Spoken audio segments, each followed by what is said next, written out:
Assalamualaikum semua, selamat kembali ke channel Mak Don. Sekali lagi dengan aku Mak Don. Dan hari ni kita akan sembang panjang lebar sikit, sebab hari ni kita nak review sebuah filem sequel yang bertajuk Drysham 2.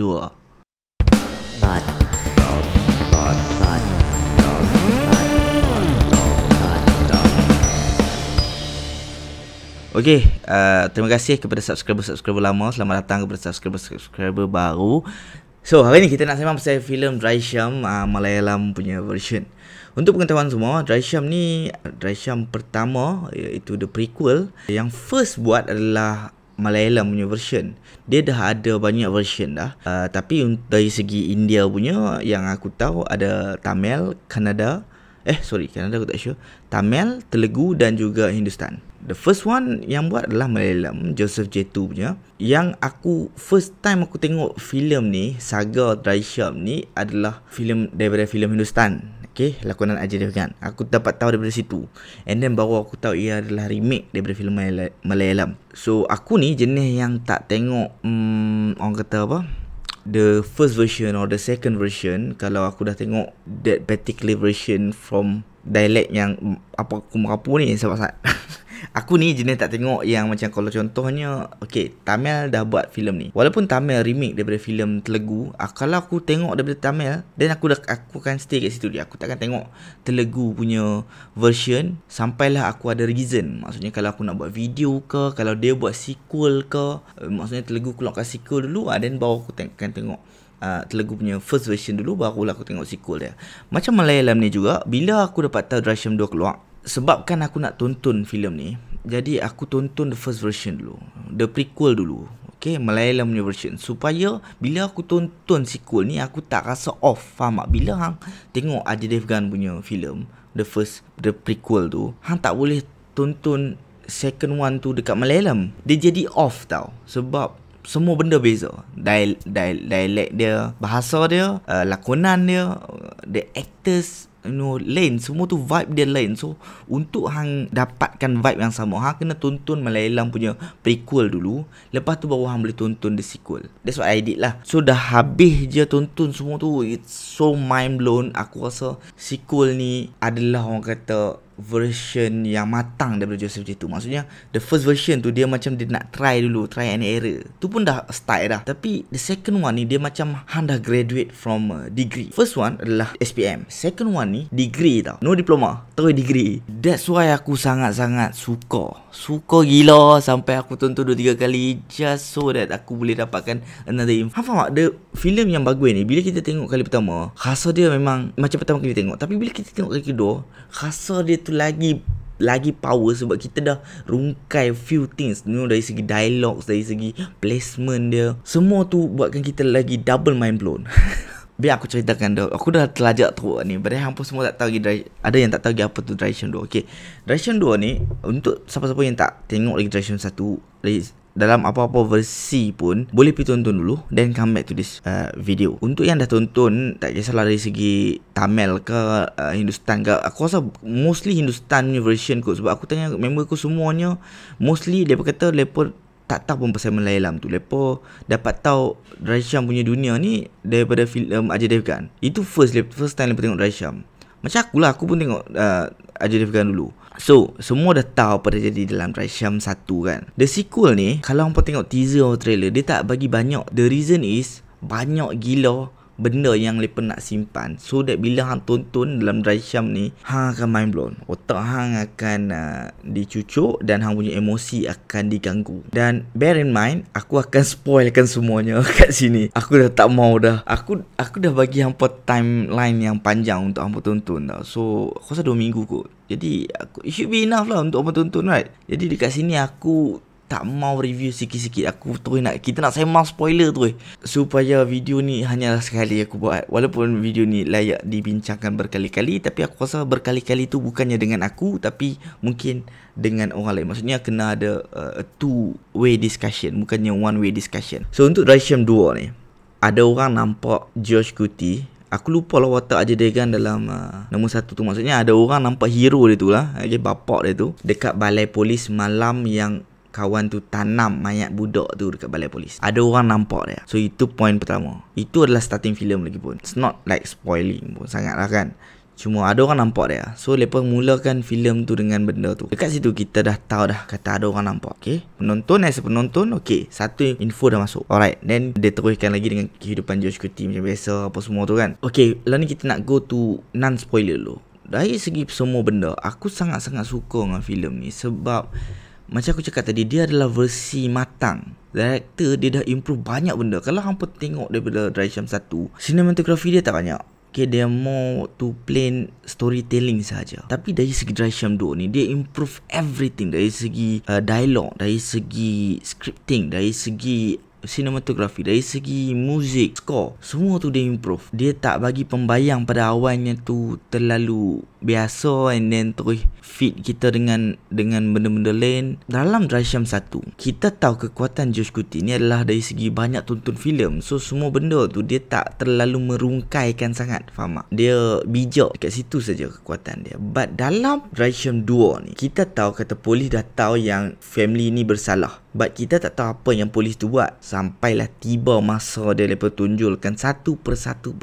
Dekat situ yang nanti emosi kita akan terganggu. Sebab kita tahu yang polis tu punya plan. Cuma family George Clooney ni tak tahu apa plan polis. Kat situ kita rasa kesian dengan family dia. Kita rasa macam nak bagi tahu family dia. Kita rasa macam-macam. Tadi aku cakap aku nak buat review tanpa spoil kan. Lantak lah. Aku dah tak boleh nak susun ayat. Kalau hampa tengok dekat aku punya meja ni, tak ada langsung tulisan. So aku akan hanya cakap je. Alright, orang duk cakap kata filem ni macam boring tau. But it is not actually. Kalau hampa tengok Drysham 1, dia betul-betul sama je macam Drysham 2 ni punya tempo. Tapi ni lagi power lah, of course. Cuma tempo dia tu maksudku dari segi 1 jam pertama. Untuk Drysham 1 jam pertama ni dia fit dengan kita dengan apa yang bakal menyusul kemudian. Sama juga dengan Drysham 2 ni. Untuk sejam pertama, dia letakkan karakter-karakter yang kita ingat. Tak ada apa pun pada awalnya. Macam penggali kubur, macam security guard, penulis skrip tu. Ketiga-tiga orang ni dia tunjukkan awal-awal tu macam kita ingat tak ada apa-apa. Tapi sebenarnya itu adalah kad yang George Clooney simpan selama 6 tahun. Okay, itu kad dia.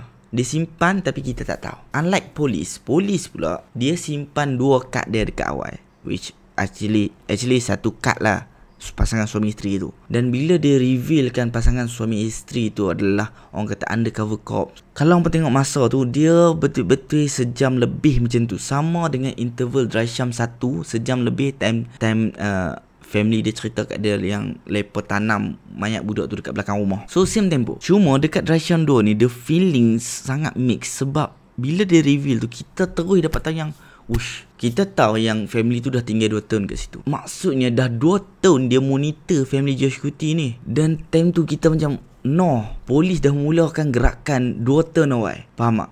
Dia dah beli rumah tu, dia dah pasang orang, dia dah letak box untuk dengar conversation dari dalam rumah.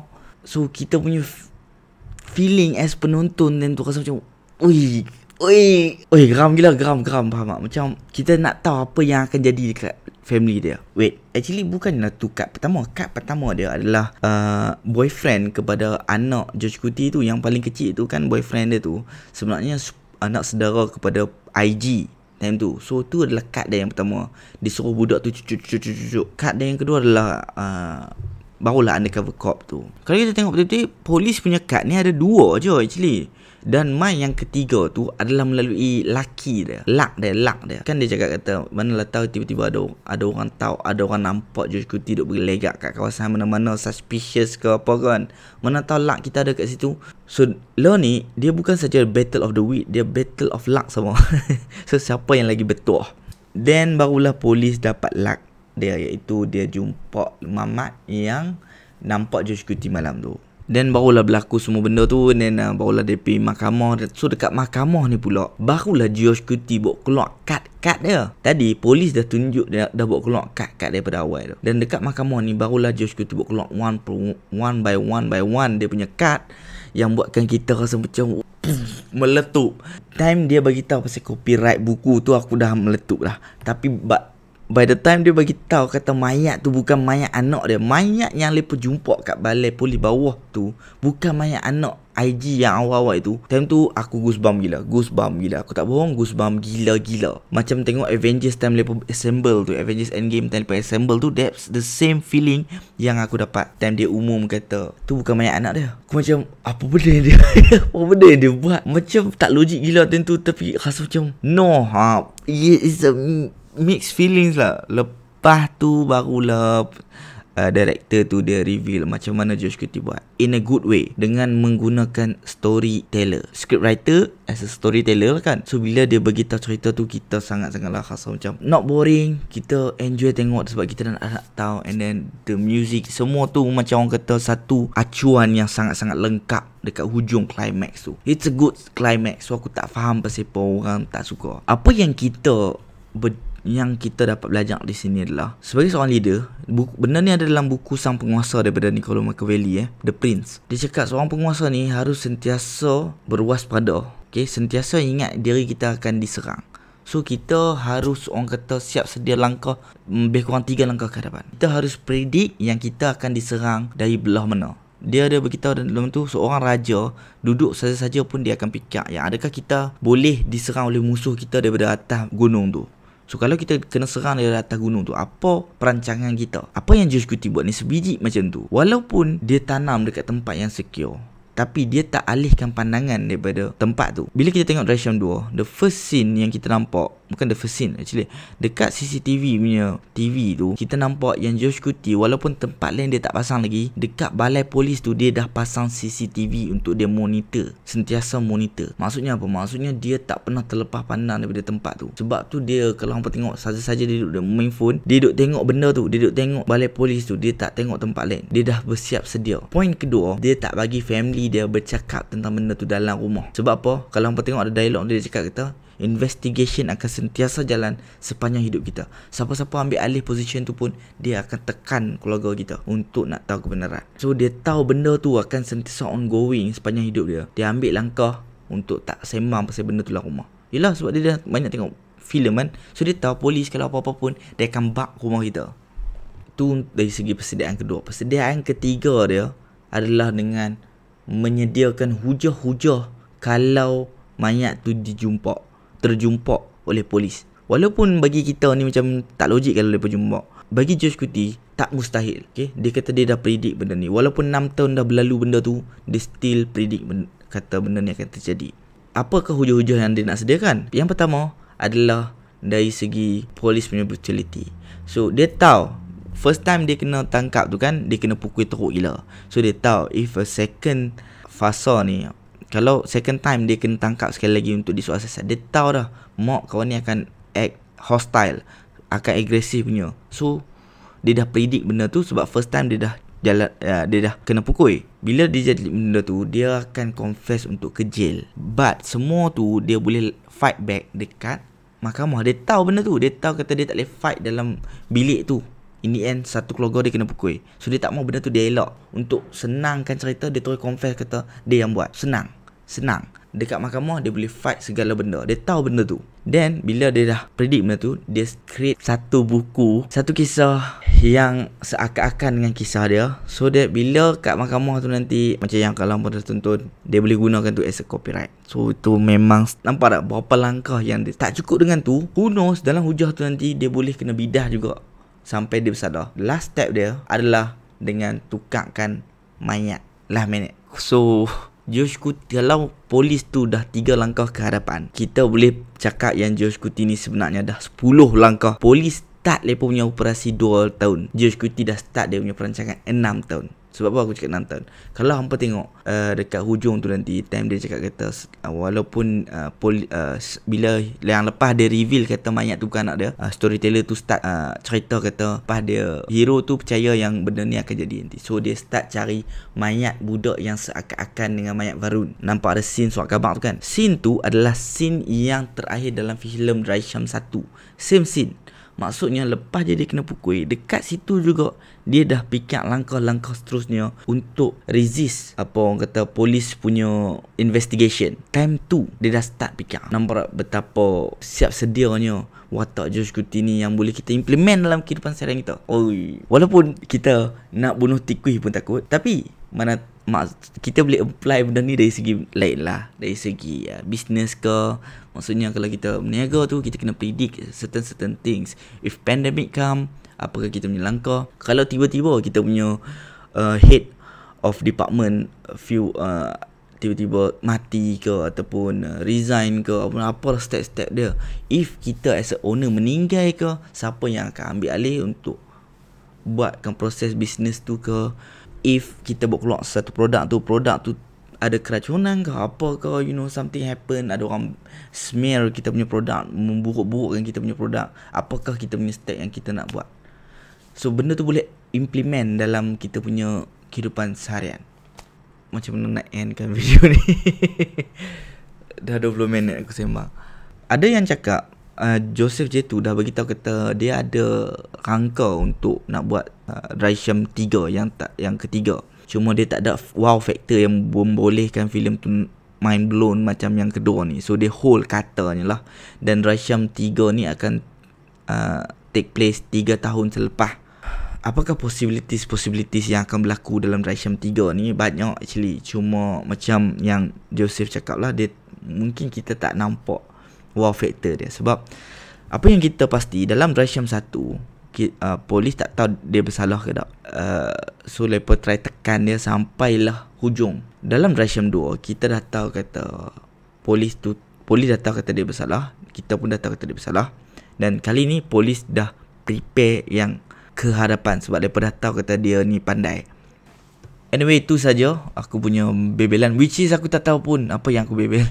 Apa yang aku kongsi ni, aku harap hampa bagi pandangan hampa lah. Kalau hampa dah tengok Drysham 2 ni, bagi pandangan hampa. Dan kepada yang bagi pandangan hampa rasa macam mana? Adakah hampa bagi hampa tak best banget pun, mungkin bagi hampa boring gila, bagi hampa apa-apa saja tanggapan hampa, kongsi dekat bawah, komen dekat bawah. Terima kasih sebab tonton video ni yang agak panjang ni. Kita jumpa lagi untuk next film. Jangan lupa tekan subscribe. Kita jumpa lagi untuk next review. Bye bye. ഞാൻ പണ്ട് പറഞ്ഞിട്ടുള്ളൊരു കാര്യമുണ്ട്, ആവശ്യമില്ലാത്ത ടെൻഷൻ നമ്മളെ അപകടത്തിലാക്കും.